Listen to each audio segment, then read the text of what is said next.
안녕하세요. 이것이 신앙 고백이다. 시리즈 7권 중 첫 번째 책, 벨기카 신앙 고백서 제 35항 세 번째 시간입니다.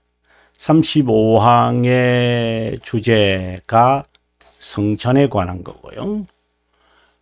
그것은 이 책의 590페이지에 우리가 본문이 있고, 오늘은 세 번째 시간인데 600페이지에서 그 본문의 해석을 보도록 합니다. 자, 그럼 여러분과 함께 590페이지로 가도록 하죠.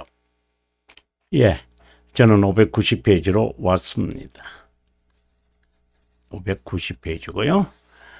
자, 1번 괄호 1을 봅니다. 우리가 믿고 고백하는 것은 우리 구세주 예수 그리스도께서 성찬의 성례를 제정하셔서 이렇게 말씀합니다. 우리가 그 은혜 언약,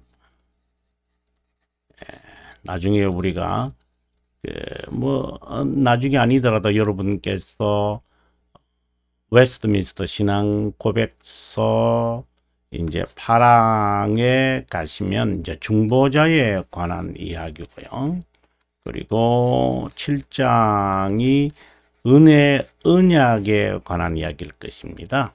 이 언약을 이야기하면서 구약 성경 시대에 신약 성경 시대에 그 언약이 어떻게 다르게 나타났냐. 이거는 옛 언약이고 이거는 새 언약인데요.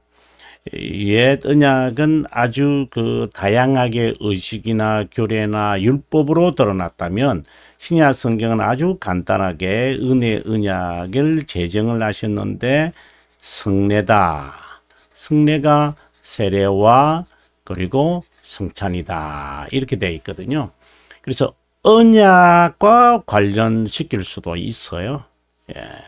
그럴 수밖에 없는 게 이미 중생지기고 자신의 가족, 즉 자신의 교회에 입적한 자들을 육성하고 부양하게 한다는 것이다. 은혜 언약에 들어간 자가 성례에 관심이 있고, 그리고 참된 교회에 가입한 자가 이 성찬을 기다리고 준비할 거다. 이렇게 정리가 되면 좋을 것 같아요. 그 다음에 우리가 가로 2로 갑니다. 이제 중생된 자는, 계속해서 이것을 강조합니다. 중생된 자는 이중의 삶을 산다. twofold. 정말 좋은 말입니다. life. 이중의 삶을 살한다. 이것과 제가 지난 시간에 말씀드렸습니다만은 이원론과는 구별하셔야 합니다. 이거는 아닙니다. 이중의 삶입니다. 첫 번째 출생인 육적이고 현세적인 우리가 육신의 부모로부터, 다른 하나는 두 번째 출생인 영적이고 하늘의 삶으로 그리스도의 몸과 교제 가운데 복음의 말씀으로 성취된 것이고, 이 삶은 일반적이지 않고 하나님의 선택된 자에게 특이한 것이다. 거듭남에 관한 것이죠. 우리가 이것을 잘 이해하려면 요한복음 3장에서 예수님께 깊은 밤에 찾아온 율법사와 함께 대화하시면서 중생에 관한 이야기를 하시잖아요. 그것이죠. 그런데 그러면 여러분 좀 우스운 이야기지만 첫 번째 출생이 먼저일까요? 이것이 먼저일까요? 먼저라는 말 자체가 조금 그렇습니다만은 동그라미 2번이라고 우리가 답해야 된다고 봅니다. 이와 마찬가지로 하나님은 육적이고 지상의 삶을 부양하기 위해 이 삶에 도움이 되는 지상적이고 일반적인 빵을 주셨다. 이 빵은 생명이 모든 사람에게 공통인 것처럼 모든 사람에게 공통적이다. 하지만 신자들이 갖는 영적이고 하늘의 삶을 부양하기 위해 그분은 하늘로부터 내려온 살아있는 빵, 즉 예수 그리스도를 보내셨다. 그분은 신자들이 그분을 먹을 때, 즉 영으로, 아주 중요하다고 지난 시간에 믿음으로라고 하는 것이 반복되어 나온다고 했습니다. 우리가 여기서 성례를 취하는 것은 입으로 취하는 것이 아니라 그리고 보양하기 위해서 우리가 먹는 것이라고 이야기하고, 그리고 믿음으로 먹는다 이렇게 이야기를 합니다. 그리고 이 모든 것을 적선 우리가 먹고 마시는 것이 그리스도의 직접 피를 먹고 마시는 것이 아니라 여기에 보면 믿음으로 먹는 것이다. 믿음으로라고 하는 말이 이제 자주 나오게 되는데요. 오늘은 우리가 여기 3번을 읽고 아마 우리가 공부를 하는 쪽으로 가겠습니다. 그래서 믿음에 의해 그리고 우리가 이 시간에는 600페이지로 우리가 가서 이제 어떻게 제가 해석을 하는지 한번 살폈으면 좋겠습니다. 600페이지로 왔습니다. 페이지인데요. 이 책입니다, 여러분. 600페이지라고 해서 어디를 말하는 건가 이렇게 싶으신데, 자, 한번 제가 읽어보겠습니다. 중생된 자의 삶이 중생되지 않은 자의 것과 다르다는 고백이다. 자, 여기서 제가 여러분들에게 늘 말씀드리지만 네 가지 상태가 있다. 인간에 대해서 우리가 말을 할 때에 네 가지 상태를 기억하세요. 이렇게 말했습니다. 창조시, 다른 말로는 타락 전, 그 다음에 타락 후, 또는 타락의 상태, 뭐 이렇게 말해도 됩니다. 그 다음에 중생된 상태, 또는 중생의 상태, 그 다음에 영화로운 상태, 이런 상태죠. 그렇다고 사람이 변한 것은 아닙니다. 우리가 중생이 되었다고 하더라도 뭐 타락 후의 나의 모습과 중생된 상태의 내가 상태가 바뀐 것이지, 뭐 제가 뭐 인격적으로 더 나아졌다 뭐 이런 것은 아닙니다. 인격은 그대로 있죠.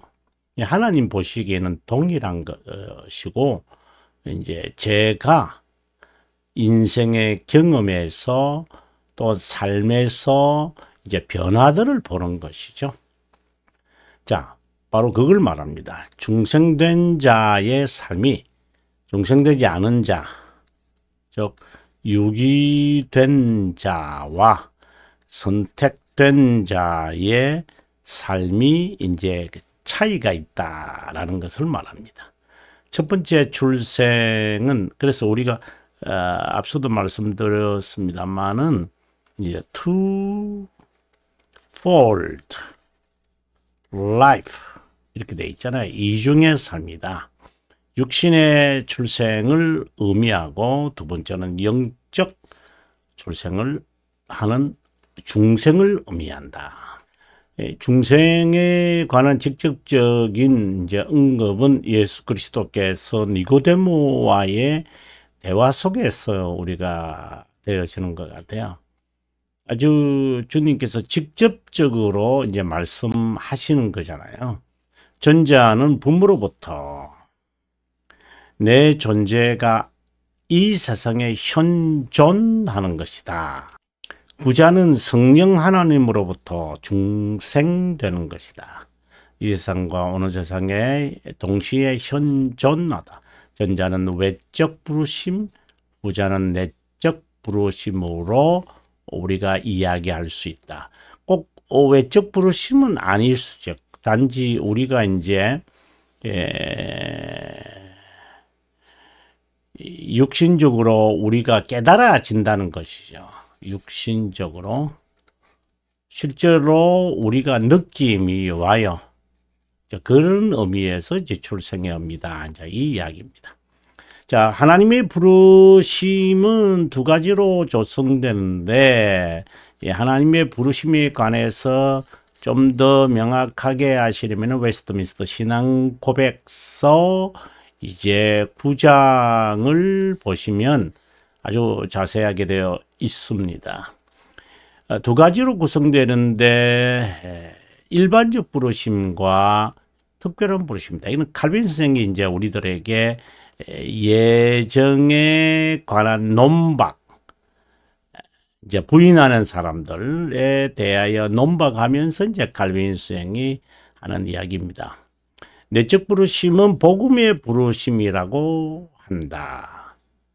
성령 하나님께서 그리스도의 구속 사역을 우리가 믿게 하려고 우리 심정에 역사하는 것을 의미한다. 그렇지만 외적 부르심은 내적 효과적 부르심과는 달리 그리스도를 믿지 않고 순종 역시 수행하지 않음으로 구원에 이르지 못한다. 이게 순종.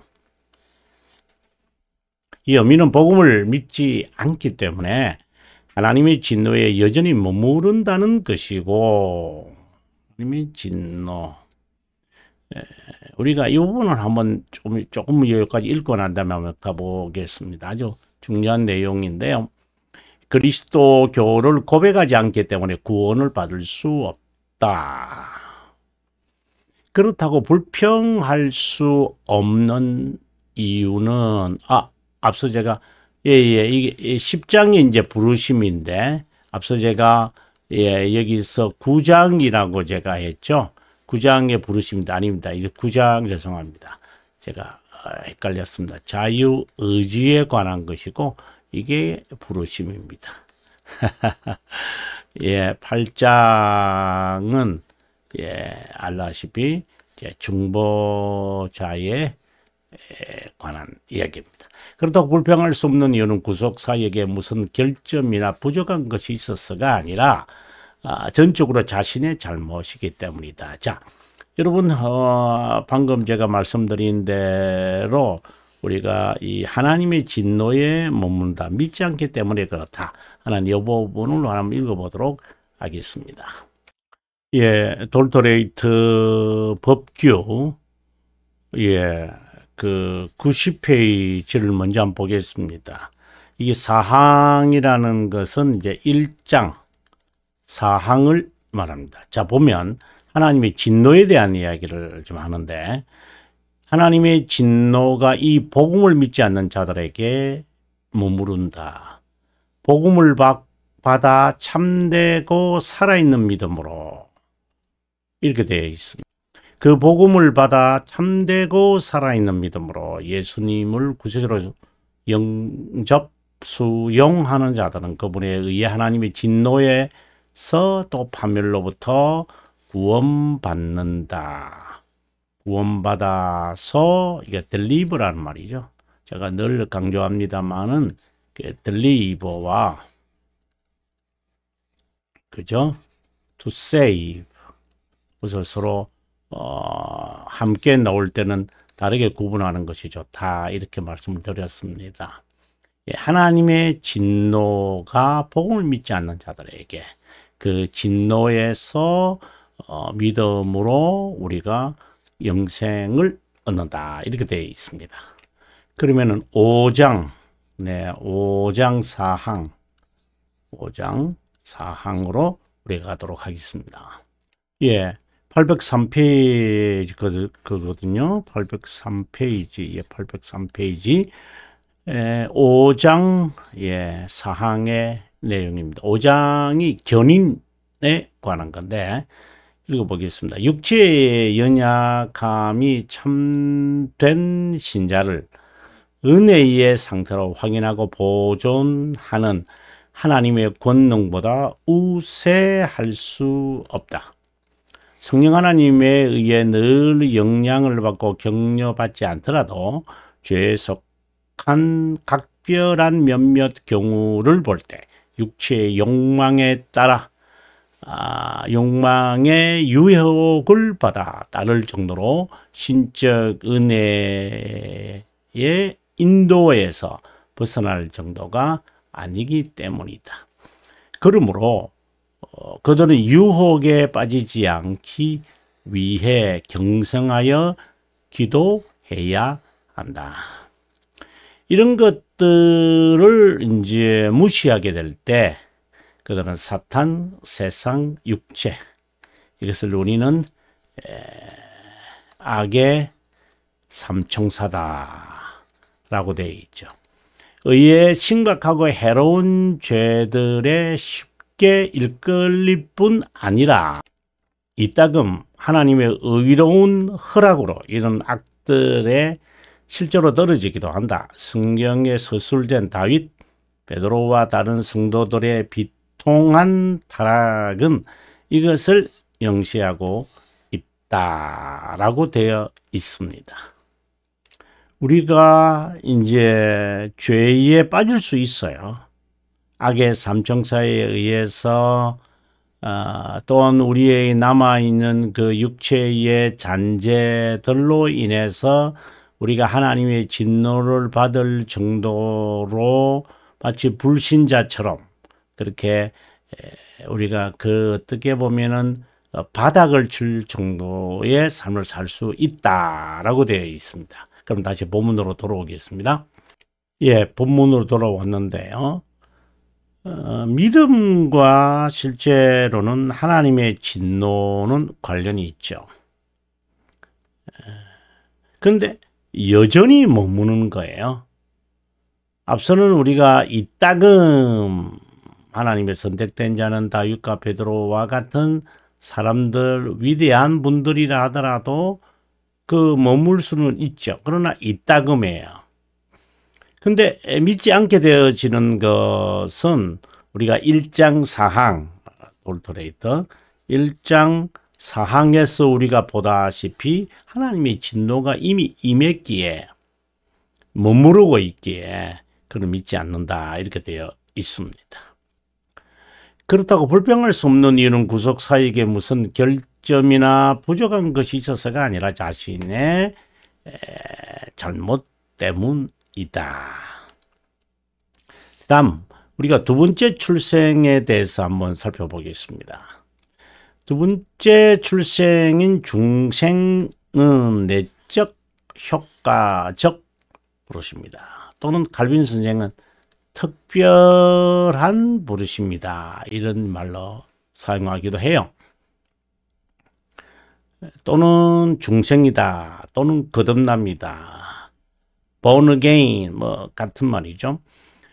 하나님의 정한 시간에 이르면 정한 시간입니다. 성령 하나님을 선택된 자가 그분을 믿도록 효과적으로 부른다.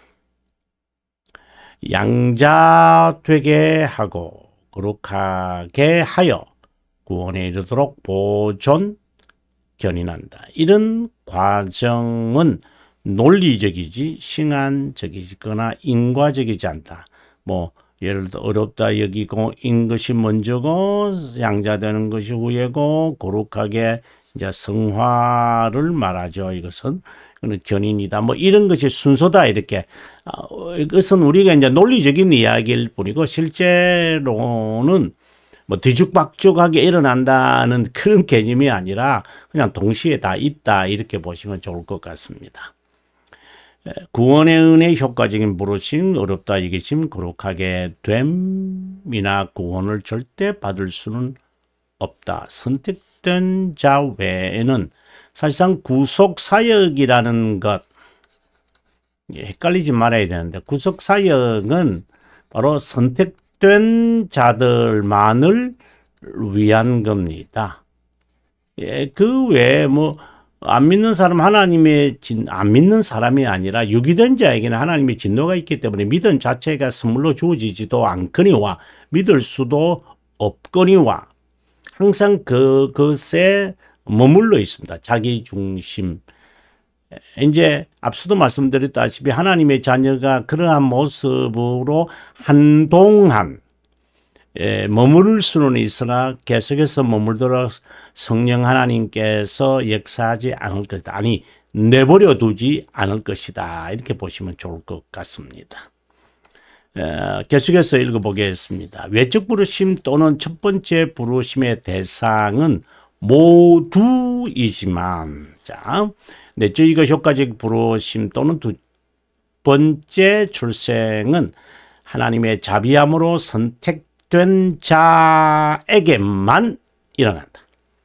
다시 말하면 그리스도의 말씀과 성령께서 역사하심으로 하나님의 정한 시간에 선천적 죄와 죽음의 상태에 있는 무리 중에 선택된 자에게만 일어난다. 이 부르심은 성령의 내적 조명으로 선포된 말씀이 심정 깊은 곳에 자리를 잡도록 한다. 말씀이 조명하여 이렇게 밝게 일루민이란 말이죠. 그리고 성령 하나님은 말씀을 통해 세르모넴이신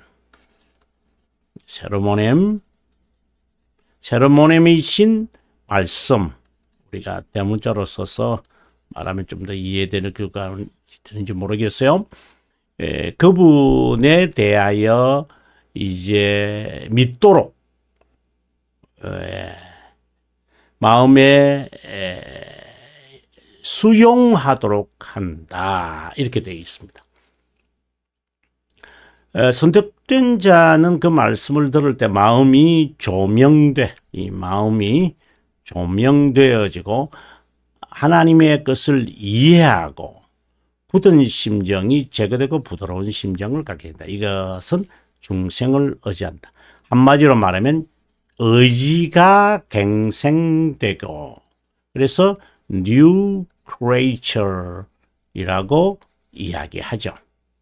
선한 것을 찾으려고 영적 선을 말합니다. 이 고백은 당사자 측면에서 보면 전적으로 자원하는 마음이다. 아주 중요한 이야기입니다. 아, 성령이 나에게 지금 역사하시는구나. 이렇게 이제 느끼는 것이 아닙니다. 이 성령의 일하니까 함부로 이렇게 말하니 정말 좀 조심해야 되는데, 성령 하나님의 정확하게 말하면 성령 하나님의 역사는 항상 비밀적이잖아요. 그것을 내가 느낀다. 지금 성령 하나님이 나에게 역사하는구나 느낀다. 여러분 생각해 봐야 됩니다. 그것은 재고하셔야 합니다. 아닙니다. 자원하는 마음, 자발적으로 순종을 하게끔 인도하실 겁니다. 계명을 지키지 아니하는 자에게는 성령 하나님이 거하지 않는다. 좀 말이 좀 어폐가 있지만 제가 지금 표현하는 게 어폐가 있다는 말입니다. 성령 하나님이 거하시면 역사하신다면 순종으로 가게 돼 있어요. 자원, 그걸 내가 느끼지 못한다는 거죠. 이렇게 두 번째 출생은 인간에게서 출발하는 것이 아니라 영혼에서 예정된 것에 근거를 둔다. 이 점을 간과하면 안 된다고 제가 늘 말씀드립니다. 성령 하나님의 역사는 또는 하나님의 역사는 항상 비밀적입니다. 그래서 내적이나 행위에 따른 것이 아니고 무상, 수동적 또는 감춰진 은혜다. 이렇게 말합니다. 불강력인 은혜다. 이런 다양한 표현을 쓴다. 선행적 은혜, prevenient, proceeding grace 라는 단어도 기억하면 좋겠다. 아르미니우스주의의 근거를 두는데, 정말 조심해야 됩니다. 인간의 결정 이전에 선행하는 하나님의 은혜라는 말이다. 언뜻 들으면 성경적 용어처럼 들리지만 함정이다. 모든 인류에게 하나님의 은혜를 베풀어 하나님의 초청에 응답하고 복음을 믿도록 하는 것이다. 무분별하게 받은 은혜를 개인이 정진해야 하고 그렇지 않은 책임을 개인이 져야 한다. 그래서 선행적 은혜는 불가항력적이지 않고 가항력적이다. 하지만 성경 어디서도 이런 주장을 뒷받침하는 말씀은 없다. 예, 두 번째 출생이나 삶은 선택된 자의 것이기에 유기된 자에게 특이한 것이다. 특이한 자, peculiar. 거룩한 삶을 사는 것도 일반인이 보기에는 특이하게 유별나게 이상하게 보인다. 로마 제국 시기 그리스도인이 핍박과 죽임을 당한 이유도 특이하고 유별난 비사회성을 지니기 때문이다. 그래서 더 잔인하게 핍박을 받았다라고 되어 있습니다. 참된 그리스도인은 정말 특이하고 유별난 자다. 그런데 주의해야 되는 것은 이단자도 이런 특성을 갖고 있기에 특이한 관습만을 보고 판단하면 안 된다. 바른 교리와 신앙을 고백하면서 그런 삶을 살아야 한다. 세속화되지 않으려 하기에 그 기준 성경과 교리이다. 예, 숭정된 자는 특이한 자에게 특이한 도덕법이 매우 친근하게 느껴진다. 예, 여러분 오늘 여기까지 하고요. 우리 다음 시간에 603페이지네요. 공부하도록 하겠습니다. 긴 시간 동안 함께 해주셔서 고맙고요. 저는 다음 시간에 여러분과 함께 할 것을 약속드리고 남은 시간 행복하시기 바랍니다.